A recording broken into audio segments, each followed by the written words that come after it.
मंगलमय जिन राज को वंदो वारंवार, जिन वाणी गुरु को नमो नय रहस्य दातार। धन्य धन्य जिन देव का शादवाद नय चक्र, जिसे साधने से मिटे भविजन का भव चक्र। जिन वर का नय चक्र हो, यह मोती मीर करे विनाश। वेद ज्ञान की दिव्य ज्योति में शोधात्मा का करे प्रकाश।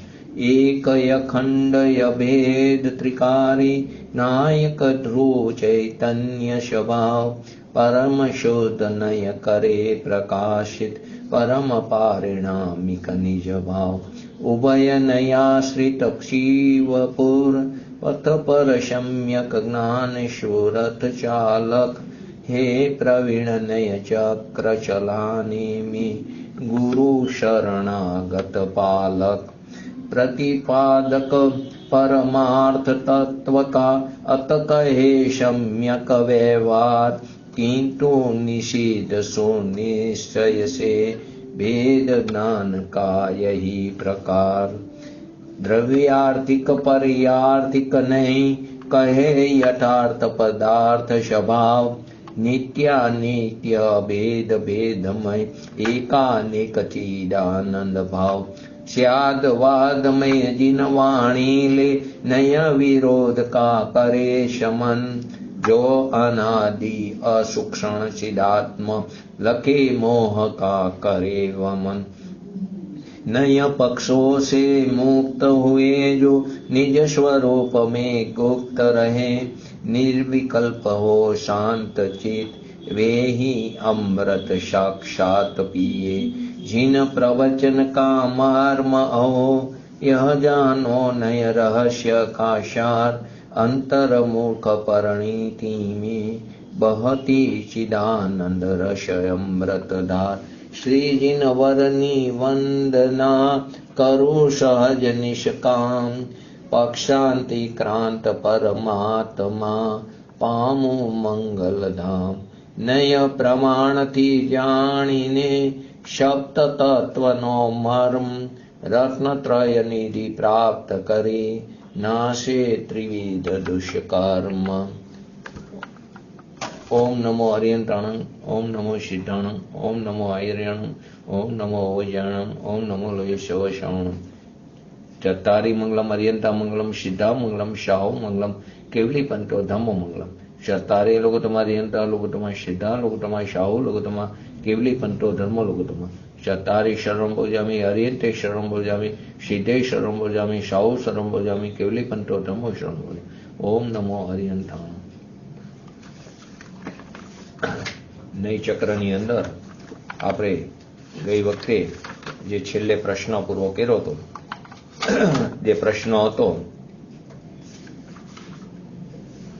પરથી વિભક્ત અને પોતાનામાં એકત્વને પ્રાપ્ત આત્મા જ પરમ પદાર્થ છે, પરમાર્થ છે, તે જ જો નિશ્ચયનો વિષય પણ છે, તેને બતાડવાની પ્રતિજ્ઞા કુનકુન આચાર્ય દેવે સમયસારની શરૂઆતમાં કરી.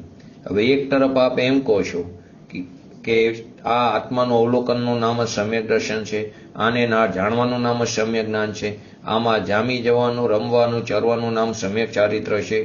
બીજી બાજુ આ વ્યવહાર નહીં, જે આત્માના આવા એકત્વ વિભક્ત સ્વરૂપની વિરુદ્ધ વાત કરે છે, છતાં તેને આટલો બધો વિસ્તાર કેમ આપવામાં આવે છે, તેની જ વાત શા માટે જીનવાણીમાં કરવામાં આવે છે, જે રસ્તે જવું નહીં તેનું નામ પણ શા માટે લેવું, એ પ્રશ્નનો જવાબ આપણે વિગતવાર જોયો તો 2 સ્વાધ્યાયમાં.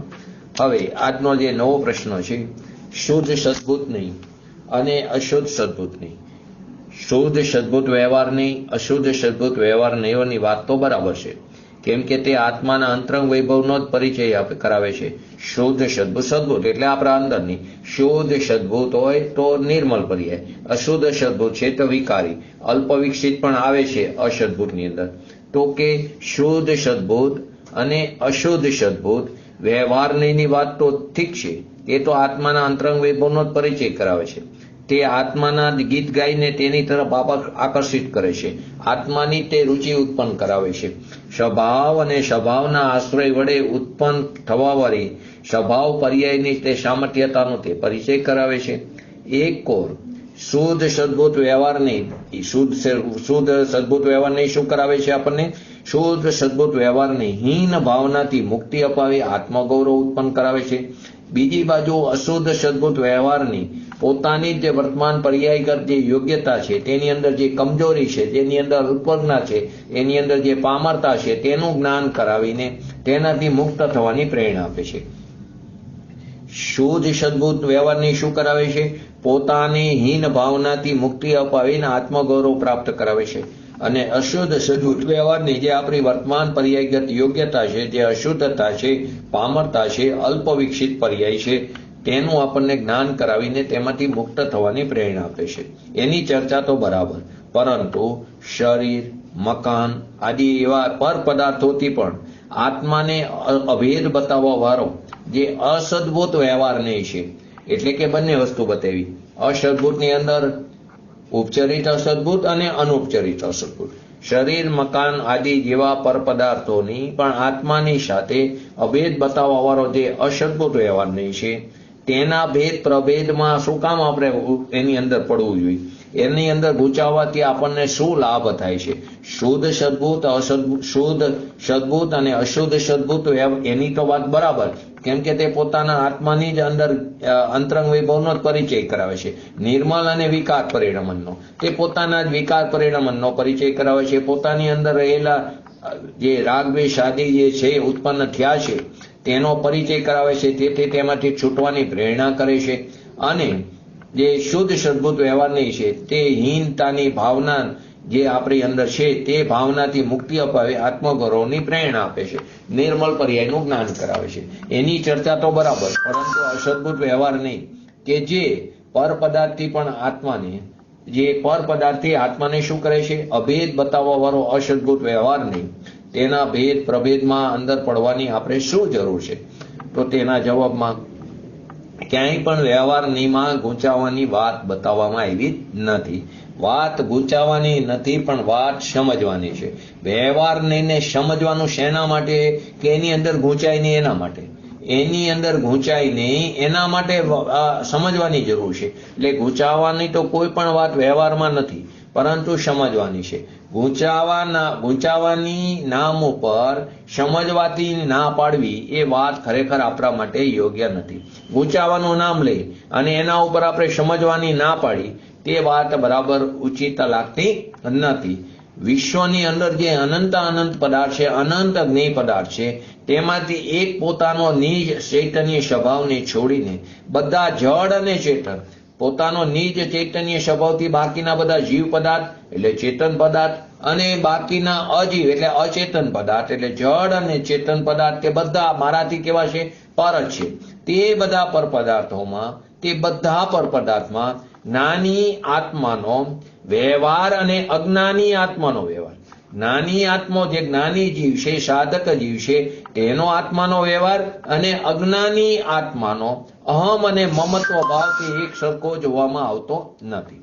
ફરીવાર, વિશ્વની અંદર અનંત પદાર્થ છે, તેની અંદર અનંત જ્ઞેય પદાર્થ છે, તેમાંથી એક માત્ર મારો પોતાનો નિજ ચૈતન્ય સ્વભાવને છોડીને જેટલા પણ અનંત જડ પદાર્થ છે, જેટલા અનંત અચેતન પદાર્થ છે, તે બધાને શું છે? તે બધા પર પદાર્થમાં જ્ઞાનીનો જે આત્માનો વ્યવહાર છે તે અને અજ્ઞાનીનો જે આત્મા પ્રત્યેનો અહમભાવ અને મમત્વ ભાવ તે એક સરખો જોવામાં આવતો નથી. પ્રશ્ન ક્યાંથી ઉપાડ્યો છે?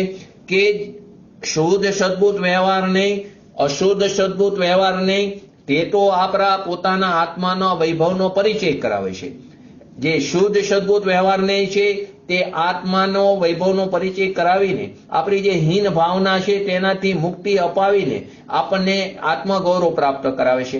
અશુદ્ધ સદભૂત વ્યવહાર નહીં છે જે આપણી અત્યારે વર્તમાન પર્યાયગત યોગ્યતા છે, જે કે આપણું અલ્પ જ્ઞાન છે, જે આપણી અલ્પ વિકસિત પર્યાય છે, જે આપણી પામરતા છે, જે આપણું અત્યારે વિકાર દશા છે, તેનું જ્ઞાન કરાવીને તેનાથી છૂટવા માટે પોતાના સ્વભાવ તરફ લક્ષ્ય કરાવીને તેનાથી છૂટવાનો પ્રયત્ન કરાવે છે.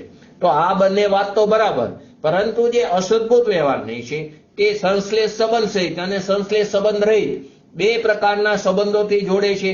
જે પર પદાર્થો સાથે બહારના શરીર આદિ જે પર પદાર્થ છે કે જેના પ્રદેશો ને મારા પ્રદેશો તદ્દન ભિન્ન છે, પૃથક છે, એવા અસદભૂત વ્યવહારને જાણવાથી શું મારે પ્રયોજન? એના ભેદ પ્રભેદમાં પડવાની મારે ગૂંચાવાની શું જરૂર? એ પ્રશ્નના જવાબ પર શું કીધું? તે વ્યવહારની ગૂંચાવા માટે નથી, તે સમજવા માટે છે. જો સમજશું નહીં તો ગૂંચાશું. તો ગૂંચાવું નથી તે માટે સમજવાનું. વ્યવહારને સમજવા માટે એટલા માટે છે કે તેમાં અટક્યાય નહીં, એની અંદર ગૂંચાય નહીં અને એની અંદર ભટકી નહીં. તેના માટે વ્યવહારની સમજવા જરૂર. આપણે આખા ચારે ભેદ પ્રભેદને વિગતવાર સમજી લીધા પછી આપણે આ પ્રશ્નો શું કામ લીધા કે તમને સમજવાનું સરળ પડે. તો કે તે એટલા માટે સમજવું જરૂરી છે. આપણે વારંવાર એક દાખલો આપી છે કે પિત્તરને જાણવું જરૂરી છે કે નહીતર બજારમાં કોઈ આપણને સોનાની જગ્યાએ પિત્તર આપી દે, સોનાની જગ્યાએ પિત્તર આપી દે.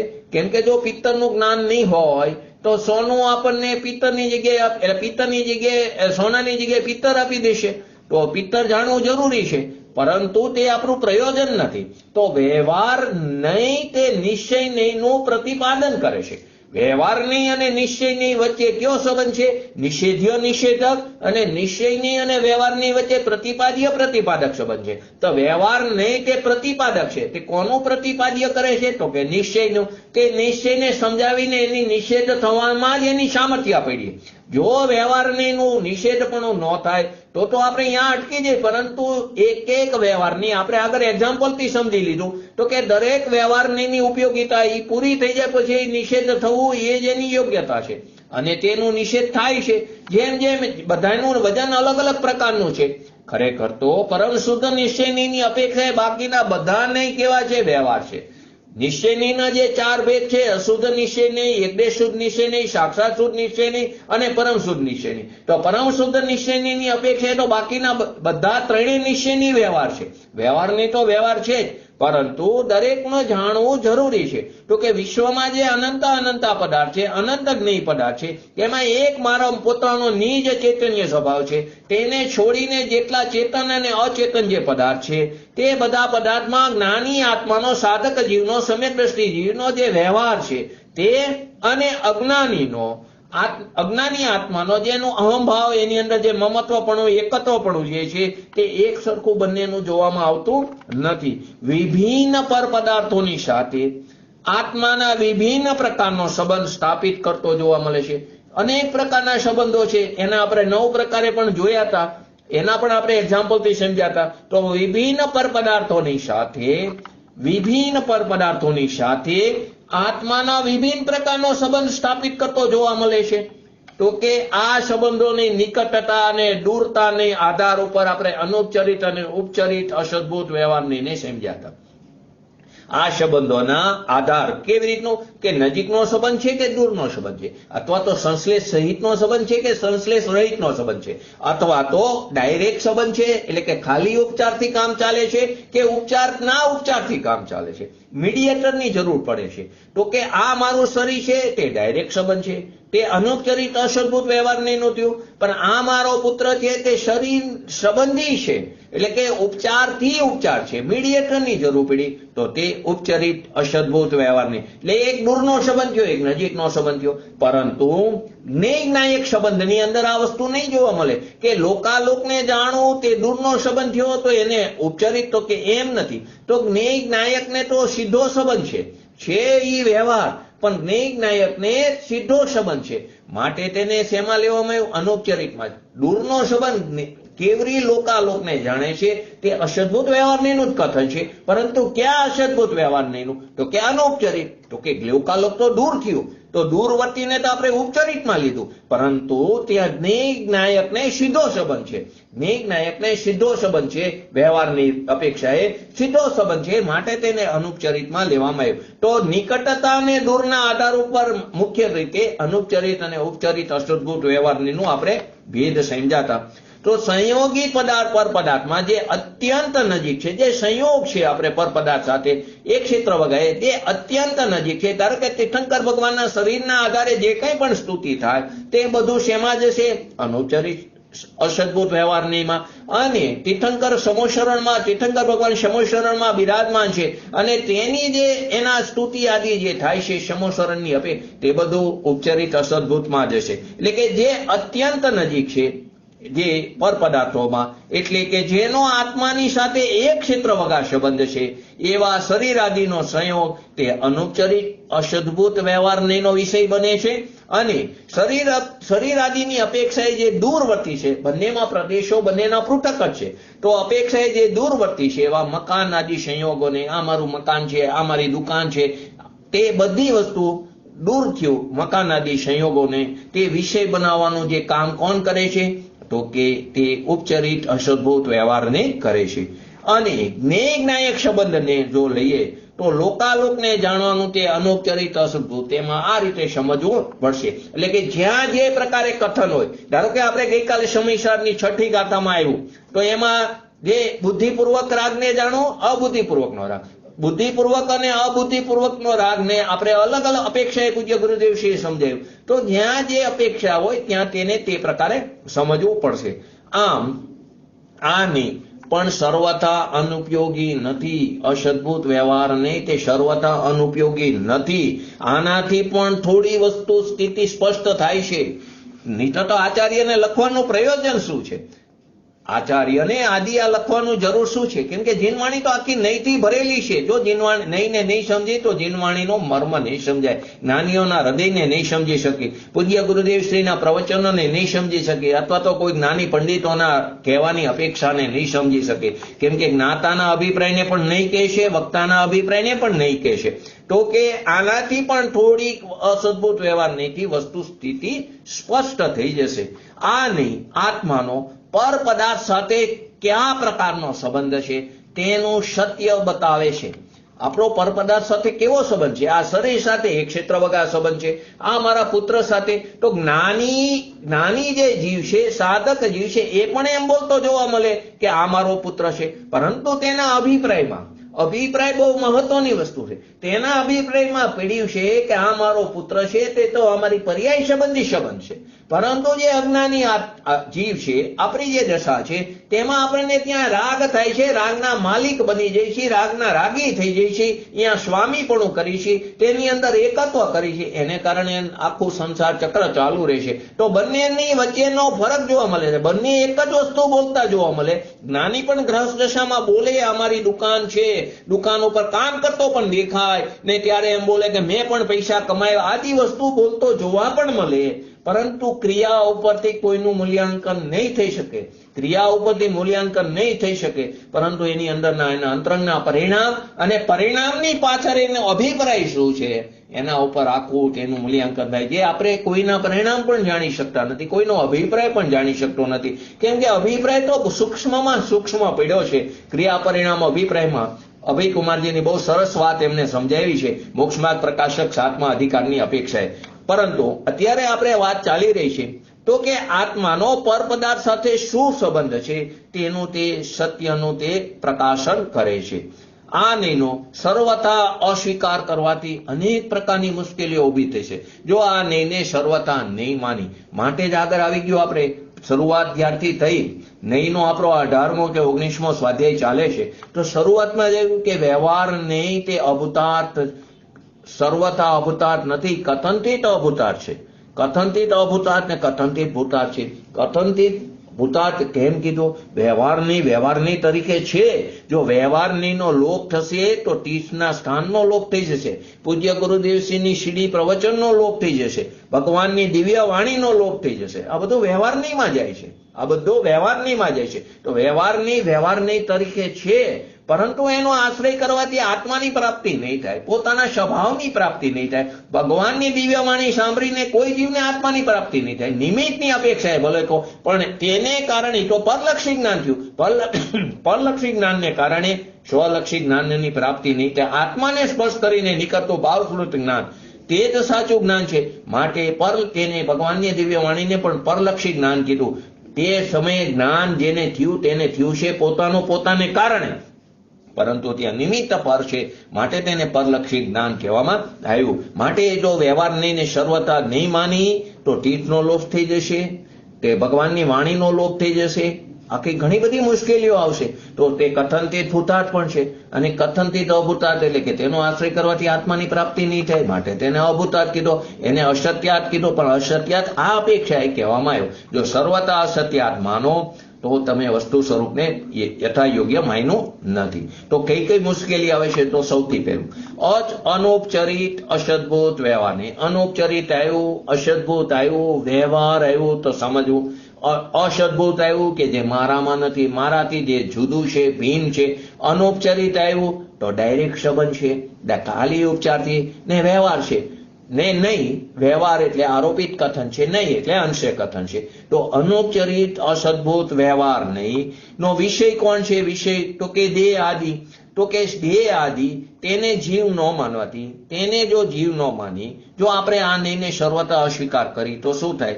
તેને જીવ ન માનવાથી ત્રસ અને સ્થાવર જીવોને પણ ભસ્મની જેમ મસરી દેવાથી પણ હિંસા નહીં થાય એવું માનવા માંડશું કે દેહ છે, આ તો આપણે તો દેહ નો કહીએ, એની અંદર જીવને ક્યાં? જીવ તો અવિનાશી છે, તે તો અમર છે, આપણે એને મારી નથી શકતા. તો આવી માન્યતા ઊભી થઈ જશે તો પછી આ બધા 5 પ્રકારના અણુવ્રત આદિનું ખંડન થઈ જશે, અહિંસા વ્રત આદિનું ખંડન થઈ જશે, કોઈ 5 પ્રકારની સમિતિનું પાલન ન થાય. તો એવું ખરેખર નથી.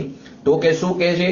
એમ જો ન માની, જીવ જો ન માની તો ત્રસ અને સ્થાવર જીવોની હિંસા પણ એ કરવા મળશે. તો ખરેખર ભસ્મની જેમ મસરી દેવાથી એવું માનશે કે હિંસા નહીં થાય.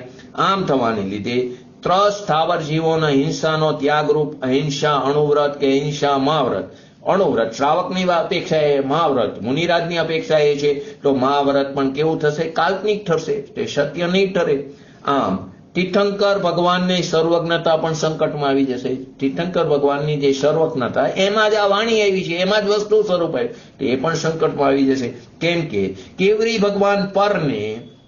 ભગવાન પરને અનૌપચારિક અસદભૂત વ્યવહાર નથી જ જાણે છે. જે આપણે ત્યાં સમજ્યા, કેવરી ભગવાન લોકાલોક એટલે પરને જાણે છે, તે અનૌપચારિક અસદભૂત વ્યવહારને. આપણો કાલનો વિષય પણ આ જ હતો કુદરતી છઠ્ઠી ગાથામાં આ જ વિષય હતો, જેના 3 પદમાં 3 અસદભૂત વ્યવહાર નહીંનો 3 વ્યવહાર નહીંનો નિષેધ થયો. હવે ચોથા નહીંનો 7મી ગાથામાં નિષેધ થાય છે. તો પહેલા 3 પદની અંદર 2 નહીંનો નિષેધ થયો, અને ત્રીજા પદની અંદર ત્રીજા નહીંનો નિષેધ થયો. તો કે આ જ વાત બતાવી, તીર્થંકર ભગવાનની સર્વજ્ઞતા પણ સંકટમાં આવશે. કેમ કે કેવરી ભગવાન પરને અનૌપચારિક અસદભૂત વ્યવહાર નથી જાણે, જ્ઞાનાયક સંબંધ છે, ડાયરેક્ટ સંબંધ છે, માટે એને અનૌપચારિકમાં લેવામાં આવ્યો. હવે બીજું, તો કે બીજામાં ઉપચારિક લીધું. તો ઉપચારિક અસદભૂત વ્યવહારનો નિષેધ કરવાથી જીન મંદિર અને શિવ મંદિર આ બંનેનો ભેદ પણ સંભવ નહીં થાય. કે બંને વચ્ચે ભેદ છે. ધારો કે સ્વસ્ત્રી અને પરસ્ત્રી આપણે સમજ્યા હતા, પોતાનો પુત્ર અને બીજાનો પુત્ર, પોતાનું મકાન અને બીજાનું મકાન. તો આદિ બધી તકલીફ થશે, આખો આચાર નહીં રહે, સદાચારનું પાલન નહીં થાય. તો કે જીન મંદિર અને તો જીન મંદિર અને શિવ મંદિરનો પણ ભેદ નહીં રહે. મા બાપ, સ્ત્રી, પુત્ર, મકાન આદિ, નગર આદિ પોતાનો કહેવારનો વ્યવહાર પણ આ મારું મકાન છે એવો વ્યવહાર નહીં રહે.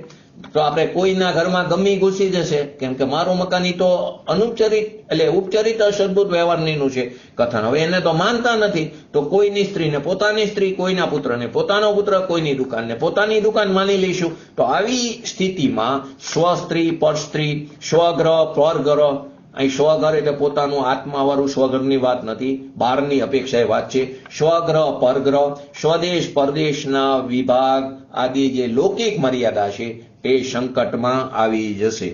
ત્રીજું, ઉપચારિત અને અનૌપચારિક બંને પ્રકારના અસદભૂત વ્યવહારનો અસ્વીકાર કરવાથી, બંને પ્રકારનો, પેલા અલગ અલગ લીધો, હવે બંને પ્રકારના અસદભૂત વ્યવહારનો સ્વીકાર કરવાથી સંપૂર્ણ જીનવાણીના વિરોધનો પ્રસંગ ઉપસ્થિત થઈ જશે. સંપૂર્ણ જીનવાણીના વિરોધનો પ્રસંગ એની અંદર ઉપસ્થિત થઈ જશે. કેમ કે જીનવાણીમાં તો તેનું કથન સમ્યક જ્ઞાનના અંશના રૂપમાં આવે છે. તેનું કથન જીનવાણીમાં તો સમ્યક શ્રુત જ્ઞાનના અંશના રૂપમાં, જે આગળ આપણે સમજશું, તો કે ઉપચરિત અને અનુપચરિત અસદભૂત વ્યવહારને બંનેનો અસ્વીકાર કરવાથી આગળ સમજા અહિંસા અણુવ્રત, અહિંસા મહાવ્રત આદિ કાલ્પનિક થશે. ઉપચરિત અસદભૂત વ્યવહારની ન માનવાથી લૌકિક મર્યાદાનો ભંગ થશે, સદાચારનું પાલન નહીં રહે, જે મનુષ્ય છે તે પશુ જેવો બની જશે, સ્વસ્ત્રી પરસ્ત્રીનો ભેદ નહીં રહે, શિવ મંદિર જીન મંદિરનો ભેદ નહીં કરે, તેવી રીતે પોતાનું મકાન અને બીજાના મકાનનો ભેદ નહીં થાય, આવી બધી વસ્તુઓ ઉપસ્થિત થશે. માટે આને સમજવું જરૂરી છે. એનો સર્વથા અભાવ નથી, સર્વથા સ્વીકાર કરવાનો જરૂર, પણ સમજીને છોડવાની વાત છે. ત્રીજો, હવે આગળનો પ્રશ્ન. અસદભૂત વ્યવહારની સમ્યકપણાથી સર્વથા અસ્વીકાર કરવાથી સમસ્ત જીનવાણીના વિરોધનો પ્રસંગ જે ઉપસ્થિત થશે, અણુવ્રત મહાવ્રત કાલ્પનિક બને છે, સદાચાર સંબંધી લૌકિક મર્યાદા સંકટમાં આવી જાય છે. આ વાતને આપણે વિસ્તારથી સમજી. કેવી રીતે? તો સ્ત્રી પુત્ર મકાન આપણે જે સમજ્યા, રૂપિયા પૈસા આ મારા પૈસા છે, નહીતર ગમે એના પૈસા હોય કેવી રીતે મારા કહી, તો મારા પૈસા છે તે ઉપચરિત અસદભૂત વ્યવહારની નું કથન છે. હવે આ મારા પૈસા આપણે અસદભૂત વ્યવહારની માનતા નથી, તો ગમે એના પૈસા ગમે એ વાપરશે, તો કે તેનાથી પણ લૌકિક મર્યાદાનો ભંગ થાય છે. તેવી રીતે કુટુંબ, પરિવાર, જાતિ, સમાજ, ગામ, નગર, દેશને પોતાને જે કહેવાવાળો ઉપચરિત અસદભૂત વ્યવહાર નહીં છે, તે સદાચારની સિદ્ધિ કરવાવાળો છે. તે શું બતાવે છે? સદાચારની સિદ્ધિ કરવાવાળો નહીં છે. અને શરીર આદિ પ્રાણીઓને જીવ કહેનાર, શરીર આદિ જે ધરાવે છે તે બધા પ્રાણીઓને જીવ કહેનારો અનુપચરિત અસદભૂત વ્યવહારની, તે અહિંસાત્મક આચરણની સિદ્ધિ કરવાવાળો છે. એક અહિંસાત્મક આચરણની સિદ્ધિ કરે છે, એક સદાચારની સિદ્ધિ કરે છે. બંનેની પોતપોતાનું એનું પ્રયોજન છે. આ બંનેથી ભેદ વિજ્ઞાનની સિદ્ધિનો માર્ગ પણ રજૂ થાય છે.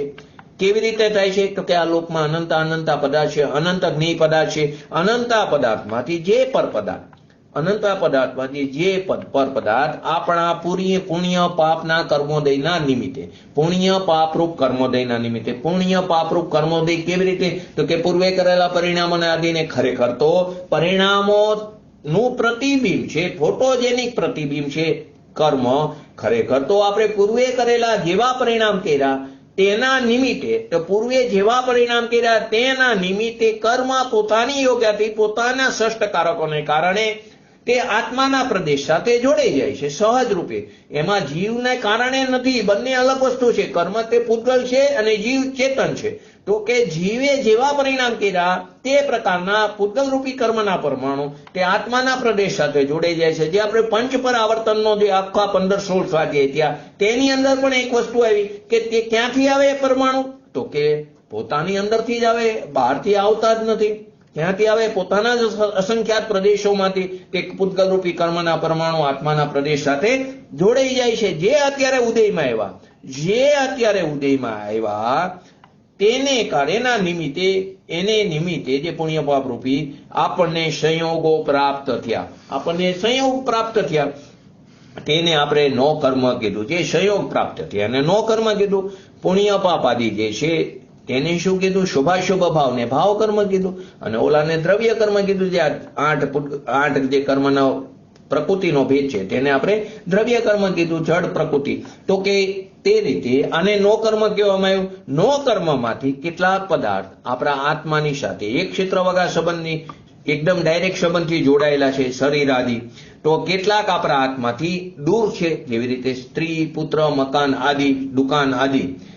તો અસંશ્લિષ્ટ પદાર્થોને પોતાના કહેવાવાળોને, એટલે દૂરવર્તી જે છે ઉપચાર સંબંધ છે, ઉપચારથી ઉપચાર એવા પોતાના કહેવાવાળોને ઉપચરિત અસદભૂત વ્યવહારની છે. અને સંશ્લિષ્ટ એટલે ડાયરેક્ટ સંબંધ વાળાને કહેવાવાળો જે નહીં છે, જે વિષય બનાવે છે, તે અનૌપચારિક અસદભૂત વ્યવહારની છે. આમ અસદભૂત વ્યવહારની લોકના અનંત પદાર્થોમાંથી માત્ર પર પદાર્થોને પોતાના કહે. અનંત પર પદાર્થમાંથી તે પર પદાર્થને પોતાના કહે છે, જે નો કર્મ રૂપથી જીવને સંબંધિત હોય છે. બધા પર પદાર્થને નહીં, પણ જે આપણી સાથે સંબંધ હોય એને પોતાના કહે છે. આપણે કોઈના પુત્રને આપણો પુત્ર નથી કહેતા. કોને પોતાનો કહે છે? આપણા શરીર સંબંધથી. ઉપચરિત અસદભૂત વ્યવહારને શરીર સંબંધથી જે સંબંધ છે, તો કે અનંત અનંત જ્ઞેય પદાર્થમાંથી માત્ર પર પદાર્થ, પણ ક્યાં પર પદાર્થ? તો કે નો કર્મરૂપથી જીવની સાથે સંબંધ જે હોય છે જ્ઞેય પદાર્થને સ્પષ્ટ રૂપથી તે પર ઘોષિત કરે છે. જે બાકીના જે અનંત જ્ઞેય પદાર્થ છે તેને આપણે પર જ માની છે કે આ મારો પુત્ર, બીજાનો પુત્ર હોય એ તો કે મારા માટે પર છે, એના પ્રત્યે એવી લાગણી નથી થતી. તો કે બાકીના જે જ્ઞેય પદાર્થ છે એને સ્પષ્ટ રૂપથી પર તે પ્રકાશિત કરે છે, તેને બીજા પદાર્થથી આત્માને ભિન્ન બતાવે છે, અને એને કારણે આને ભેદ વિજ્ઞાનની સિદ્ધિ કરે છે. આખા અનંત જ્ઞેય પદાર્થમાંથી કેટલી અંદર આવી ગયા? કેટલા અંદર આવી ગયા? તો કે જેને મારા શરીર સંબંધી જે સંબંધ છે અહીંયા સુધી આવી ગયા. બાકીના અનંત જે જ્ઞેય પદાર્થ છે તે મારા માટે પર છે, તો એટલી તો ભેદ વિજ્ઞાનની સિદ્ધિ કરાવી ને. કેટલી કરાવી? અનંત અનંત જ્ઞેય પદાર્થ છે તેમાંથી મારે તો જેની સાથે સંબંધથી સંબંધ છે એટલા જ મારા છે, બાકીના તો મારા માટે પર છે, તો એટલાથી તો ભેદ વિજ્ઞાનની સિદ્ધિ થઈ ગઈ. એવી રીતે અનંત અનંત સમસ્ત પદાર્થમાંથી પોતાના આત્માને શોધવાના કાર્યમાં આપણને એટલું તેને ઈઝી કરી દીધું કે આત્માથી નો કર્મ રૂપે પણ આપણી સાથે સંબંધ નથી, તે પર પદાર્થમાં આત્માને શોધવાની આવશ્યકતા જ નથી. બાકીના પદાર્થમાં આત્માને શોધવાની આવશ્યકતા નથી. હવે તો એક નાનું સંકુલ આવી ગયું, અનંત અનંત જ્ઞેય પદાર્થમાં તે નો કર્મ સંબંધી જેટલા પદાર્થ છે જેને આપણા પર કીધા, કોને? ઉપચરિત અસદભૂત વ્યવહારને. તો તેને એટલું તો ભેદ વિજ્ઞાન કરી દીધું ને. તો આત્માના જે શોધવા વાળો જીવ છે તેને પરથી દ્રષ્ટિ તો હટાવી દેવી જોઈએ, બાકીના અનંત જ્ઞેય પદાર્થ ઉપરથી તો દ્રષ્ટિ હટાવી દો, અહીં સુધી તો લાવો. ધીમે ધીમે એક એક જગ્યાએથી દ્રષ્ટિ હટાવવા છેલ્લે પોતાના સ્વદ્રવ્ય ઉપર લાવવાનું પરમ શુદ્ધ નિશ્ચયનું કાર્ય છે. તો નો કર્મમાં પણ દેહને પોતાનો, હવે અહીં સુધી આવી ગયા. અનંત અનંત જ્ઞેય પદાર્થમાંથી ખાલી નો કર્મ સંબંધી જે પદાર્થ હતા અહીંયા સુધી આવ્યા. હવે નો કર્મમાં પણ દેહને જ પોતાનો કહેવા વાળો, સંબંધથી સંબંધ નહીં પણ દેહને જ પોતાનો કહેવા વાળો અનૌપચારિક અસદભૂત વ્યવહારને, તે આત્માને શોધવાની જે કાર્ય છે એને દેહ સુધી સીમિત કરી દીધું. તો કે આ મારો પુત્ર છે એ તો સંબંધથી સંબંધ છે, એને દૂર કરી દીધું, એને પણ પર કરી દીધું. હવે કોને કેટલા પૂરતું રહ્યું? આ મારા શરીર પૂરતું રહ્યું, મને જે પર્યાય મળી, જે ખોરિયું મળ્યું છે એટલા પૂરતું રહ્યું. તો કે વ્યવહારને તો આત્માની દેહ સુધી જ સીમિત કરી નાખી. વ્યવહારને, અસદભૂત વ્યવહારને, આત્માની શોધને દેહ સુધી સીમિત કરી દીધી. એને હોવાને કારણે આત્માથી એનો કામને એકદમ એને સુગમ કરી દીધું. હવે તો અનંત જ્ઞેય પદાર્થમાંથી પેલા ઉપચરિતે દૂર કરી દીધું. ઉપચરિતમાં જે નો કર્મ સંબંધી જેટલા પર પદાર્થને જેને આપણે પોતાના કહી છે એમાં પણ આને શું કરી નાખ્યું? ખાલી દેહને જ પોતાનો અહીંયા સુધી સીમિત કરી દીધું. હવે આત્માની શોધને માટે આપણે દુનિયામાં ક્યાંય ભટકવાની જરૂર નથી, આ દેહમાં જ આપણે ગોતવાની જરૂર છે. દેહ બાકીનો તો પર પદાર્થ તો બાકીના તો પહેલા છૂટ્યા, પછી નો કર્મ સંબંધી છૂટ્યા, હવે તો એક દેહ જ રહ્યો. તો કે અન્યત્ર ભટકવાની જરૂર નથી. હવે તો દેહ જે દેવર છે એની અંદર જે બિરાજમાન નિજ ભગવાન આત્મા છે એની શોધને માટે દેહની અંદર જ આપણે ઝાંખવાનું છે, એની અંદર જ નજર કરવાની, એની અંદર જ આપણે દ્રષ્ટિ કરવાની છે. હવે એનું એક એક્ઝામ્પલથી સમજી. કોઈને કહી આપણે કે કોઈના પૂછવા ઉપર હીરો ક્યાં મળશે? હીરો જે છે રત્ન જે છે, હીરા રત્ન કોઈ પણ, તો કે જે હીરો છે તે ક્યાં મળશે? તો એને કોઈ જવાબ દે છે કે પૃથ્વીના પેટાળમાં. હવે પૃથ્વીના પેટાળમાં જવાબ તો સાચો છે. હીરો ક્યાં મળે છે? ખાણમાં મળે, એટલે પૃથ્વીના પેટાળમાં. જવાબ તો એને સાચો દીધો. તો જવાબ સાચો હોવા છતાં હીરાની પ્રાપ્તિ આપણા માટે કેવી થશે? અસંભવ થશે. પૃથ્વીના પેટાળમાં મારે ક્યાં ગોતો? જવાબ તો એને સાચો આપ્યો. તમે પૂછ્યું હીરો ક્યાં મળશે, તો એને જવાબ આપ્યો પૃથ્વીના પેટાળમાં. બરાબર. જવાબ સાચો હોવા છતાં આપણને હીરાની પ્રાપ્તિ અસંભવ છે. કેમ કે હીરાની પ્રાપ્તિ માટે સંપૂર્ણ પૃથ્વીને ખોદવી તો સંભવ નથી. હીરાની પ્રાપ્તિ પેટાળ હોય તો ખોદવું પડશે, તો આખી પૃથ્વીને ખોદવી તો અસંભવ છે, સંભવ નથી. પરંતુ પૃથ્વીના તે ભાગનો સંકેત કરવામાં આવે કે જ્યાં હીરો અંદર વિદ્યમાન હોય તો કામ કેવું સરળ થઈ જાય. તો અનંત જ્ઞેય પદાર્થમાંથી ન મળે એને સરળ કરી દીધું, હવે તારા દેહમાં જ છે. તો એમને કહી દીધું આ પૃથ્વીના પેટાળમાંથી ખાલી જ્યાં હીરો વિદ્યમાન છે એટલી જગ્યા બતાવી દીધી. તો એ ભાગનો સંકેત કર્યો તો આપણું કામ સરળ થઈ ગયું. એ જ પ્રમાણે આત્મા ક્યાં ઉપલબ્ધ છે? તો આના જવાબમાં એમ કહેવામાં લોકમાં છે ઉપલબ્ધ, જવાબ સાચો છે, લોકમાં જ છે, પણ લોકમાં ક્યાં ગોતો? જવાબ સાચો હોવા છતાં જેમ પૃથ્વીના પેટાળમાં છે તો આખી પૃથ્વી ખોદવી અસંભવ છે, તો લોકમાં જ આત્મા છે, પણ એ જવાબ સાચો હોવા છતાં આત્માની પ્રાપ્તિ સંભવ નથી. પણ જ્યારે અસદભૂત વ્યવહારની એમ કહે છે નો કર્મ અથવા દેહમાં જ ભગવાન આત્મા બિરાજમાન છે, તો કામ થોડું સરળ થઈ જાય છે, થોડું સરળ બની જાય છે, સહજ બની જાય છે. આમ નો કર્મ કે દેહમાં આત્માની સત્તા બતાવનાર આ નહીં ભેદ વિજ્ઞાનનો સાધક છે. નો કર્મ કે દેહ, નો કર્મ એટલે આપણે ઉપચરિત અસદભૂત વ્યવહારની લીધો ને અનૌપચારિક ની અંદર દેહની વાત કરી, તો નો કર્મ અને દેહમાં આત્માની સત્તા બતાવનાર આ નહીં તે ખરેખર ભેદ વિજ્ઞાનનો સાધક જ છે, તે બાધક નથી. ભેદ વિજ્ઞાનનો શું છે? સાધક છે, બાધક નથી. આત્માને જેને શોધ કરે એના માટે ખૂબ જ ઉપયોગી છે, નિરર્થક નથી. બસ એમાંથી પ્રયોજન કાઢવું એ આપણા હાથની વાત છે. લોકમાં પોતાના આત્માથી ભિન્ન જેટલા પણ પરપદાર્થ છે, પોતાના આત્માથી જેટલા પણ ભિન્ન પરપદાર્થ છે, તેમાં મારું અને પરાયનો ભેદ કરવા વાળો આ નહીંનો આધાર પરત સ્વસ્ત્રી પરસ્ત્રી, સ્વઘર પરઘર, સ્વ દુકાન પર દુકાન આદિ, સ્વજાતિ પરજાતિ, સ્વદેશ પરદેશ આદિ ના ભેદ પડે છે. જો આ નહીંની સત્યતાનો સર્વથા જો અસ્વીકાર કરવામાં આવે તો પર પદાર્થમાં આવો ભેદ કરી શકાતું નથી. આ રીતે ભેદ નાખ્યા વગર તો શું થઈ છે? સદાચારની જગ્યાએ દુરાચાર ઉત્પન્ન થઈ જશે ને દ્રવ્ય હિંસા ઊભી થઈ જશે, અર્થાત એનો જ્ઞાન કરાવવું પણ સંભવ નહીં થાય. કેમ કે બાકી બધું વ્યભિચારમાં જાય છે. રજા વગર કોઈ પણ પરધનને ગ્રહણ કરવું, રજા વગર કોઈ પણ પરધનને ગ્રહણ કરવું આવ્યું ને હમણાં તો ગયું આપણને 10 લક્ષણ પર્વ તો પ્રતિક્રમણમાં આવે છે કે કોઈ પણ સ્વધનને ગ્રહણ કરવું રજા વગર પરધનને, તો કે તે ચોરી કહેવામાં આવે. ચોરીનું આવે છે ને 12 પ્રકારના વ્રતમાં, તો કે એમાં ચોરી કીધી, પૈસા વગર કંઈ પણ વસ્તુ લેવી તે બધું એમાં જાય છે. તો કે એને ચોરી કીધી તથા દેહરૂપ પ્રાણનો ઘાત જે દ્રવ્ય હિંસા છે, દેહરૂપ જે પ્રાણનો ઘાત છે તેને દ્રવ્ય હિંસા કીધી. જ્યારે પર પદાર્થોમાં સ્વપરનો વિભાગ જ ન હોય એવી સ્થિતિમાં ગ્રસ્ત ધર્મને અહિંસા અણુવ્રત કેવી રીતે શક્ય બનશે? કેમ કે અણુવ્રતના પાલનમાં, કેમ કે ધર્મની અનુકૂળ અથવા તો પોતાની સ્વસ્ત્રીને છોડીને અન્ય પર સ્ત્રીઓના સેવનનો ત્યાગી હોય છે. ન્યાય વડે પ્રાપ્ત ધનનો પરિમાણપૂર્વક એટલે મર્યાદાપૂર્વક રાખીને બાકીના ધનનો ત્યાગી હોય છે. પોતાને જરૂરિયાત પૂરતું ધન રાખી બાકીના ધનનો તે ત્યાગી હોય છે અને ત્રસ્ત જીવોની હિંસાનો પણ તે ત્યાગી હોય છે. આ રીતે આની ખૂબ જ ઉપયોગી છે. પરંતુ આત્માની પ્રાપ્તિની એમ નહીં થાય, એનો આશ્રય કરતું જ નહીં થાય, એને છોડવાનો છે. પરંતુ ભેદ વિજ્ઞાન અહીં સુધી તો કરે છે એટલે તેટલો તો તે સાધક છે.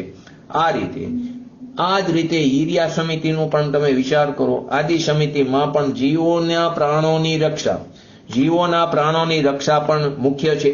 શરીરધારી પ્રાણીઓના શરીરાદિ ઘાતને જીવ હિંસા કહેવા વાળો અનૌપચારિક અસદભૂત વ્યવહારને કથનથી પણ જો સત્ય સ્વીકારવામાં ન આવે તો મુનિ ધર્મના સંદર્ભમાં જે ઈર્યા સમિતિ આદિ જે 5 સમિતિનું પાલન છે, 13 પ્રકાર છે ને, બોલો ક્યાં 13 પ્રકાર છે? ક્યાં 13 પ્રકાર છે?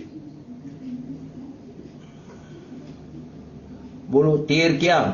28 મૂળ ગણ સિવાય ભાવલિંગી મુનિ હોય કે દ્રવ્યલિંગી મુનિ રાજ હોય ને બીજા ક્યાં 13 પ્રકાર છે ચારિત્રના? બોલો બોલો, જવાબ દો. જયંતિભાઈ, અમિતાબેન, છાયાબેન, નિકુંજબેન.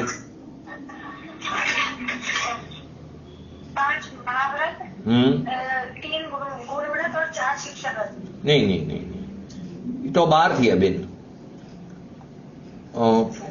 5 મહાવ્રત બરાબર, 5 સમિતિ અને 3 ગુપ્તી બરાબર 13 અને બાકી 28 મૂળ ગુણો. તો કે તે મુનિ ધર્મની સંદર્ભમાં ઈર્યા સમિતિ આદિ સમિતિનો ચર્ચા પણ નકામી થઈ જશે. એટલે અણુવ્રત આદિ ગ્રસ્ત ધર્મ અને મહાવ્રત આદિ મુનિ ધર્મનો જે પ્રતિપાદક ચરુણાન યોગનો મૂળ આધાર એક જ પ્રકારથી અસદભૂત વ્યવહારની છે. બરાબર. જો કે પરમાર્થ પણ એમ જ કહે છે, સ્ત્રી, પુત્ર, મકાન, આપણો વૈભવ આદિ તે આપણા નથી, શરીર પણ આપણું નથી. તો ખૂબ ગહન વિચાર કરી, ગંભીર વિચાર કરતા આ વાત આપણને કેવી લાગે? પૂર્ણ સત્ય લાગે. છતાં પણ પ્રથમાનિયોગ શાસ્ત્રોની અંદર તીર્થંકરોના સ્ત્રી પુત્ર આદિનું વર્ણન આવે છે, મકાનનું આવે, એના વૈભવનું આવે છે, તેમના બતાવવામાં આવે છે. ચક્રવર્તીને 6 કંડની વિભૂતિતા બતાવવામાં, વૈભવ બતાવવામાં આવ્યો છે. તે બધું જીનાગમમાં પ્રથમાનિયોગમાં બતાવ્યું છે. પરંતુ પ્રથમ તીર્થંકર ઋષભદેવને રાજા નાભિરાય અને મરુદેવીનો પુત્ર બતાવ્યા, નંદા સુનંદાના પતિ બતાવ્યા, ભરત ચક્રવર્તી અને બાહુબલી આદિના પિતા બતાવ્યા, અયોધ્યાના અધિપતિ. આ બધું ઉપચરિત અસદભૂત વ્યવહારનું જ પ્રતિપાદન છે. આ બધા જે કથન છે તે ઉપચરિત અસદભૂત વ્યવહારના કથન છે.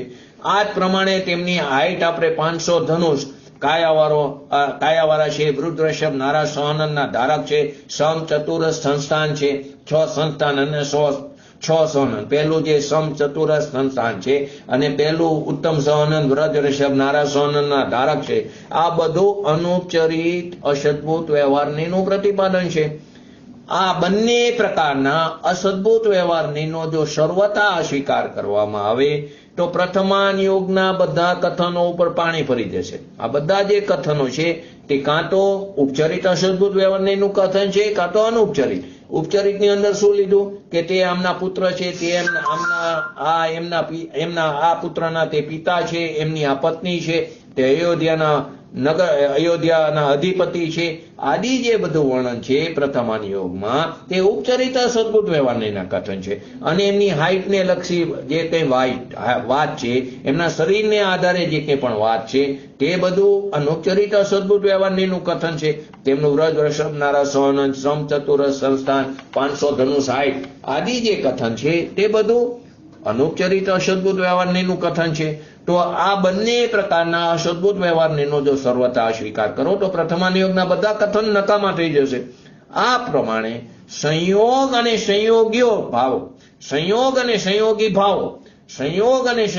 ભાવો એટલે કે રાગદ્વેષ આદિનું કથન કરવા વાળો કરુણાનિયોગના સંદર્ભમાં પણ સમજવું જોઈએ. કેમ કે સંયોગ અને સંયોગી ભાવોનો કરતા હતા આ ભગવાન આત્મા ને કહેવામાં આવ્યો તે વ્યવહાર નીતિ જ કહેવામાં આવ્યો છે.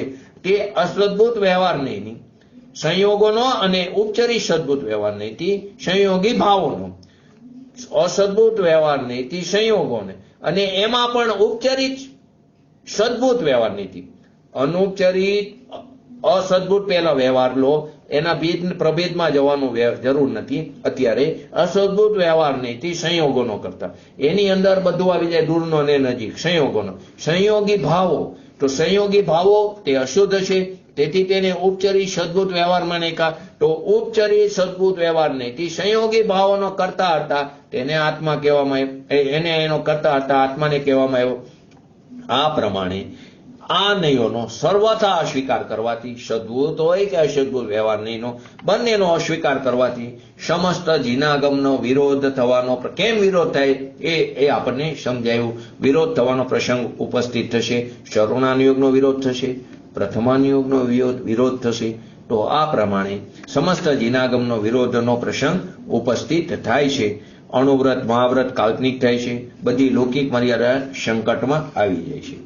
હવે આગળનો પ્રશ્ન પૂરો નહીં થાય, ખાલી પ્રશ્ન બોલી લો કે જીનાગમના વિરોધની વાત અને અણુ મહાવ્રતની કાલ્પનિક કરવાની વાત તો ઠીક, પણ લૌકિક મર્યાદો કેવી રીતે સંકટમાં આવી જાય? તમે જીનાગમનો વિરોધ કરવાની વાત, વિરોધ થાય છે તે વાત પણ બરાબર, અણુવ્રત મહાવ્રત તે કાલ્પનિક થશે તે પણ બરાબર, પરંતુ લૌકિક મર્યાદા કેવી રીતે સંકટમાં આવી જશે તેને સમજવા માટે આપણે જે સ્વસ્ત્રી, પરસ્ત્રી, સ્વમકાન, પરમકાન, પોતાનું ધન, પરધન આદિ વસ્તુઓ આપણે આવતા આ નહીંના આપણે ઓલામાં સમજશું. તો આપણે અત્યારે વ્યવહાર નહીં કેમ જરૂરી છે સમજવા માટે, એની ઉપયોગિતા શું છે, ઉપયોગિતા સમજ્યા પછી એનો નાશ થવો પણ જરૂરી છે બધી વસ્તુ. કેમ કે તે પહેલું તો પ્રતિપાદક છે. કોનો પ્રતિપાદક છે? તો કે નિશ્ચયનીનો. નિશ્ચયની પ્રતિપાદ્ય તે નિશ્ચયનીને બતાવીને એનો નિષેધ થઈ જાય છે. તો આ વસ્તુ વ્યવહારને ચાર પ્રકારના વ્યવહારને જે ગઈકાલે સમયસારમાં પણ છઠ્ઠી ગાથામાં 3 વ્યવહારની વાત આવી અને 7મી ગાથામાં 4થી વ્યવહારની વાત આવી. પૂજ્ય ગુરુદેવ શ્રીના 15મી વખતના પ્રવચનમાં આ વાત આપણને વારંવાર સમજાવી છે. તો આજનો આપણો પહેલો વિષય જે છે નહીં તે પૂરો થયો. હવે આજે આપણે જે જીવ સમાસ છે તે તો પૂરું થયું, પરંતુ જીવ સમાસની થોડી વાત કરી.